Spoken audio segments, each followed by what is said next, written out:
We refuse to bequeath a dying planet to future generations by failing to act now. We act in peace with ferocious love of these lands in our hearts. We act on behalf of life. What powerful words in the midst of a topic, in the midst of a reality that is so heavy it is leaden beyond leaden. It is difficult to offer the proper space, the proper invitation for full consideration. I'll say it again, a refrain for this sermon, for I worry that I will leave you with too much to spare. I'll say it again, for it is my hope that in our travels through climate grief, that we will come out the other side with a renewed commitment to action.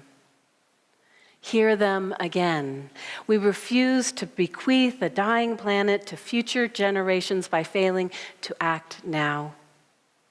We act in peace with ferocious love of these lands in our hearts.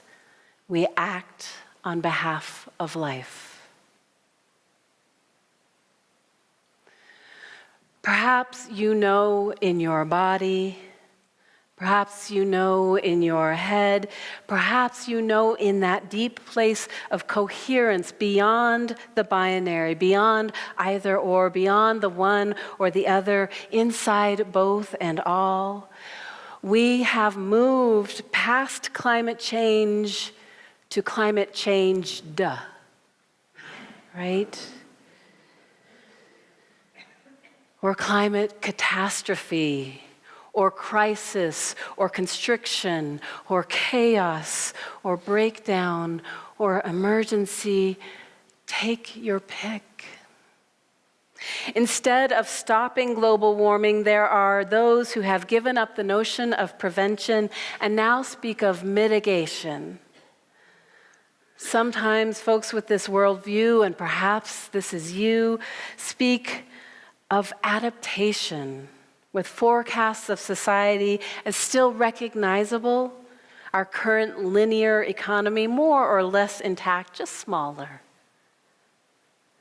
And there are those who speak of reversing the damage, of seeking salvation and perhaps even redemption through technology or artificial intelligence or some combination of both, seeding the clouds, carbon capture. Perhaps this is you. While I do not share these outlooks, I honor you. There are those who believe that we are well beyond the tipping point, yet believe it is irresponsible to disseminate that perspective, no matter if science might back it up, for it raises despair. Perhaps that is you. There are so many voices to listen to, it's overwhelming. Some of them are in resonance with each other, others contradict, and those are just the science-based ones. We can listen to David Wallace Wells, who tells us that climate nihilism is just as much an illusion as climate denial. We can listen to Nathaniel Rich, who basically tells us that it was no one's fault that we didn't act when we had the chance back in the 1980s. And at the same time, it was and is everyone's fault. We can listen to the prophetic fiction writers of the 1990s who knew somehow what was in store. Starhawk with her Fifth Sacred Thing, or Octavia Butler with her Parable trilogy, which is really only 2 books. I think Reverend Gale preached here on the parable of the sower not all that long ago. I watched on your YouTube. A quarter of a century ago, these women were listening to the earth, to activists and healers, and could sense the path we were on, that we are on. And there are those now in this time and in this place who do speak of collapse. an uneven ending of our normal modes of sustenance, security, pleasure, identity, meaning, and hope. It's a definition I borrow from Jem Bendell, who published last July a paper called Deep Adaptation, a map for navigating climate tragedy. Bendell has created a community of folks, largely online, he's in the UK, who have come to believe that collapse is both inevitable and imminent. They engage in this worldview not out of cynicism or masochism or sadism, but actually out of a deep sense of love, and that clear-sightedness now can only serve us, while denial will cause us and the planet even more harm. Bendell is just one voice in the environmental movement that is called Extinction Rebellion. XR for short. It is a global movement that began last May in the UK. Nonviolent, colorful, creative in its approach, Extinction Rebellion is stunningly powerful and has been expanding quickly, largely due to their success and how their organizing gives people grieving and despairing real opportunities to act, to make a difference in the here and now. They are the ones who got the UK to declare carbon neutrality by 2050, and they continue to push to bring that timeline sooner. They are partnering with other organizations, including Climate Mobilization, to get municipalities to declare climate emergencies. Nearly 800 local governments in 17 countries have declared a climate emergency and committed to action to drive down carbon emissions at emergency speed. Most recently, and with a fair amount of media, New York City as the largest to do so, to declare climate emergency. XR has emerged at the same time as part of the same zeitgeist as the Sunrise Movement in this country, and as the climate strike movement that has blossomed out of the actions of now 16-year-old Swedish Greta Thunberg, who last fall stopped attending school on Fridays. Instead, she sits outside of her nation's parliament building to demand that that government respond in a way proportionate to the emergency at hand. With my own hapless sense of helplessness in the face of this mess that we have created, I bring curiosity and admiration to these new and powerful movements. I am drawn to Extinction Rebellion and the people creating its culture because there is explicit intersectionality, by which I mean there is attention to how dominance over nature connects with other forms of dominion, and that we cannot end dominion over nature without attending to all forms of cultural oppression. The struggle for climate justice, XR says, is also the struggle for racial, gender, sexual, and economic equality. For example, just 2 days ago, on Friday, in Portland, Oregon, the Extinction Rebellion there held an action outside of the ICE building, recognizing the interconnection between immigration justice and climate justice. Last month, Extinction Rebellion published This Is Not a Drill, an Extinction Rebellion handbook. A mere 160 pages, it contains a diverse array of authors and perspectives that includes a pithy description of deep adaptation with its 4 R's: resilience, relinquishment, restoration, and reconciliation. It includes an introduction to donut economics, not the eating kind, by Kate Rayworth that reminds us that it is possible to have an economy that makes us thrive whether or not it grows, rather than having the kind we currently have, which is an economy that grows whether or not we thrive. The book also contains concrete steps for how to hold a successful nonviolent, civilly disobedient actions, including how to feed people, including the police officers assigned to such actions. It includes a deeply disturbing window into how the ultra-rich are preparing for collapse. Spoiler alert, it does not include us. There's a harrowing description of the impact on indigenous people in the African nation of Chad, a tragic report from a firefighter here in the West who wrote anonymously for fear of backlash. And it includes that declaration of emergency, which ends with those 3 lines familiar to you by now. So perhaps together we can say that last line, we act on behalf of life. Together. Act on behalf of life together. We refuse to bequeath a dying planet to future generations by failing to act now. We act in peace with ferocious love of these lands in our hearts. We act on behalf of life. Extinction Rebellion has become an international movement with at least 650 groups in 45 countries. Do you remember I told you they started last May? Well, May and a bit ago.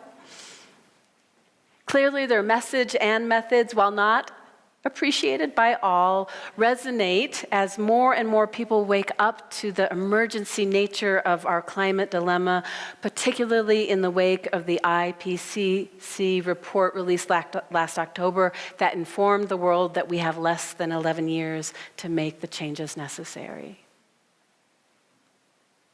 My friend Google search bar tells me that there is an Extinction Rebellion presence in Arizona, Utah, Wyoming, and Colorado, yet there does not seem to be one here in New Mexico yet.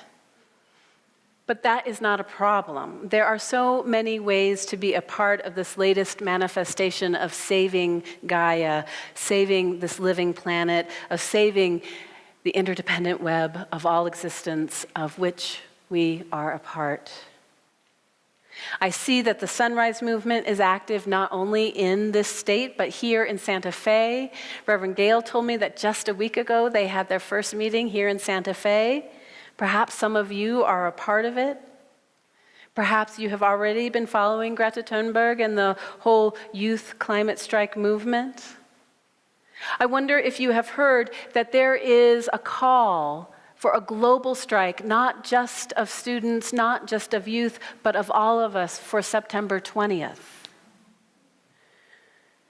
The call says, people all over the world will use their power to stop business as usual in the face of the climate emergency. We will join young people in the streets to demand an end to the age of fossil fuels and emergency action to avoid climate breakdown. I am part of a small group of Unitarian Universalist leaders urging as many UU congregations and UU individuals to support and join the global strike. So if you do not yet have Strike for the Climate in your calendar, I hope you will take out your smartphone now, your paper calendar now. I will not be offended to see you writing or doing this and placing it there, September 20th.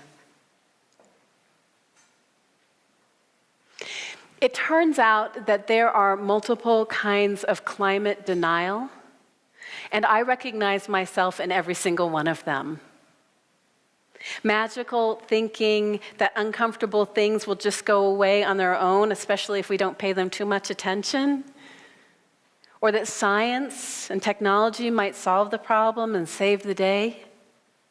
That if I recycle more, if I buy more of my clothes secondhand, if I keep driving my used Prius, I'm doing enough. There are big terms for these various kinds, like interpretive denial and implicative denial. But more important than fancy words are the antidotes to them. For me and my climate denial, what I have found works best is balancing exposure to all things climate chaos with surrounding myself with beauty and participating in acts of creation and connection. This is part of why today I offered a prayer that centered us on beauty. And as your guest here today, I need to say something aloud to you. You know it already. My God, you live in a beautiful part of the world. Not only the natural beauty, but the public art. Let me tell you, Central Jersey does not have a lot of public art. What a healing thing you have immediate access to receive, to appreciate, to no doubt take part in the creation. It is my prayer and my wish that you use the art in your midst not to escape, but to be your buoy and your buffer so that you can stay present to the harsh realities of the climate crisis. Denial will persuade us that the more we know about the climate emergency, the less hope we will feel. As I have danced with my own climate denial, I have learned that this is not necessarily true. In fact, I want to suggest that by having conversations about climate crisis or emergency or even collapse, it normalizes these conversations, making room for possibility, for preparation, for action, for shift. And this benefits society. This benefits nature. Taking seriously the possibility of crisis or collapse means that some of us will learn ways of better living, ways of making peace, and ways of bringing healing. And whether collapse happens or not, learning these ways and living into them is always a good thing. They might even hold within them the seed of a positive future that we cannot currently imagine. It is not easy to make room in our psyches, in our heart minds, for the reality of climate chaos, no matter the scale.